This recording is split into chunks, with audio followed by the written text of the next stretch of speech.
My dear students, Jai Shri Radhe Krishna. Myself Rajesh Kumar. Welcome to my YouTube channel RKG Accountancy Academy.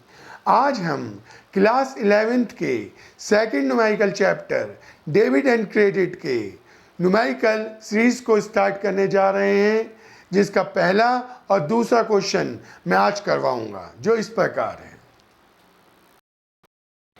पहला question ये है हमारा, on which side the increase in the following accounts be recorded. यानी हमने जो rule सीखे थे कल, उसी के ऊपर ये क्वेश्चन बना है कि आपको ये बताना है कि ये जितने भी अकाउंट्स नीचे दिए हुए हैं वो इंक्रीज किस साइड में होंगे। Also specify the nature of accounts to which they belongs.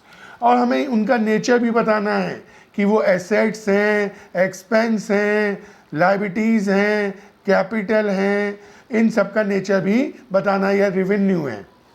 Question में पॉइंट्स ये आए हुए हैं, ये एग्जाम में आया हुआ क्वेश्चन है। पहला पॉइंट दिया है राम प्रोप्राइटर।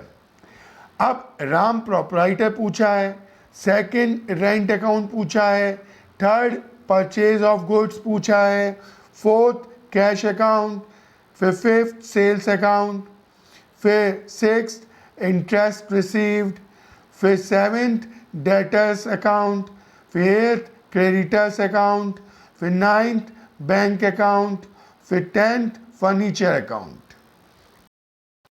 सोल्यूशन ये है, पहला पॉइंट ये है राम प्रोप्राइटर। प्रोप्राइटर मतलब बिजनेस का मालिक। अब मालिक जो पैसा लगाता है वो कैपिटल कहलाती है, और कैपिटल क्या होती है? लायबिलिटी। अब लायबिलिटी इंक्रीज कहाँ पे होती है? क्रेडिट साइड में। नेचर पता चल चुका है आपको कि ये कैपिटल है। अब सेकंड पॉइंट दिया था रेंट अकाउंट। रेंट अकाउंट क्या है? एक्सपेंस। और एक्सपेंस कहाँ पे इंक्रीज होता है? डेबिट में। तो हम डेबिट डाल देंगे, और नेचर पता चल चुका है कि एक्सपेंस है, एक्सपेंस लिख देंगे। थर्ड पॉइंट है परचेज ऑफ गुड्स। जब हम गुड्स खरीदते हैं तो ये भी एक्सपेंस है, और एक्सपेंस इंक्रीज कहाँ पे होता है? डेबिट में। तो डेबिट लिख देंगे, नेचर पता चल चुका है ये एक्सपेंस है। अब फोर्थ पॉइंट है कैश अकाउंट। कैश अकाउंट क्या है? हमारी एसेट्स है। एसेट्स इंक्रीज कहाँ पे होती है? डेबिट में। तो हम यहाँ पे डेबिट लिख देंगे, और नेचर पता चल चुका है एसेट्स है। फिफ्थ पॉइंट है सेल्स अकाउंट। सेल्स क्या होती है? हमारी रेवेन्यू। रेवेन्यू कहाँ पे इंक्रीज होती है? क्रेडिट में। तो क्रेडिट लिखेंगे, और नेचर पता चल चुका है ये रेवेन्यू है। इसके बाद सिक्स पॉइंट है इंटरेस्ट रिसीव्ड। इंटरेस्ट रिसीव भी हमारा रेवेन्यू यानी इनकम है, और ये कहाँ पे इंक्रीज होती है? क्रेडिट में। तो क्रेडिट लिखेंगे, और यहाँ पे इनकम या गेन लिख देंगे। इसके बाद हमारा अगला पॉइंट है डेटर्स अकाउंट।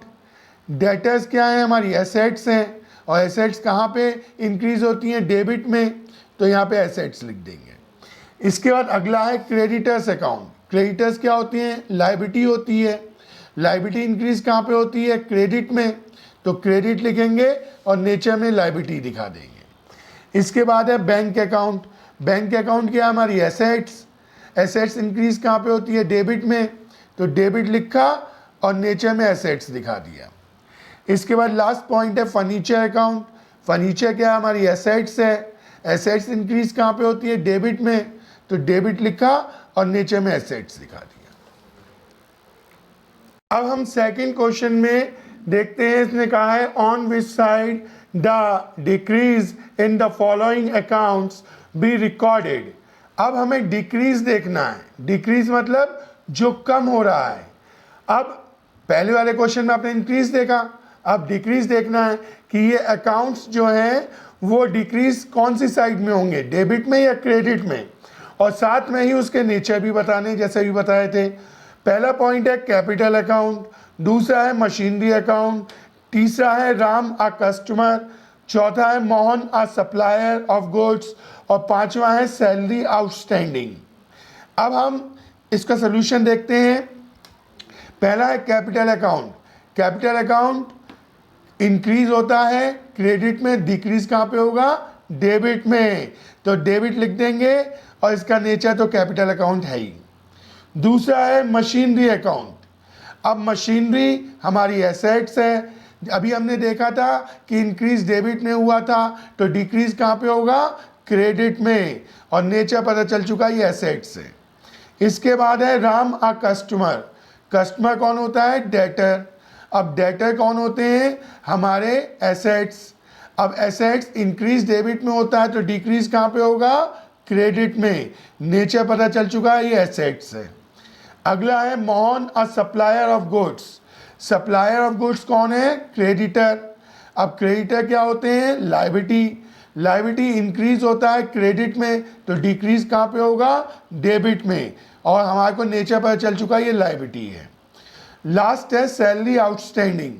आपको याद होगा जब मैंने एसेट्स, लायबिलिटीज और कैपिटल समझाई थी, उनकी डेफिनेशन, उनके बारे में, तो मैंने बताया था कि आउटस्टैंडिंग जो होते हैं वो लायबिलिटी होते हैं। अब लायबिलिटी इंक्रीज क्रेडिट में हो रहा है, तो डिक्रीज कहाँ पे होगा? डेबिट में, तो यहाँ डेबिट लिखेंगे और नेचर में लायबिलिटी लिख देंगे। अगर आपको आज की वीडियो अच्छी लगी हो तो प्लीज़ वीडियो को लाइक कीजिए। अगर सब्सक्रिप्शन आपने अभी तक नहीं प्राप्त किया हो तो चैनल को सब्सक्राइब कीजिए और बेल आइकन दबाना मत भूलिएगा। अगर आपको कोई सजेशन देना हो तो कमेंट सेक्शन पे जाकर आप अपनी राय दे सकते हैं, और अपना प्यार हमेशा हम पर ऐसे ही बनाए रखिएगा। अगले वीडियो पर हम आपसे जल्दी ही मिलेंगे। तब तक के लिए बी सेफ, बी अपडेटेड। जय श्री राधे कृष्णा।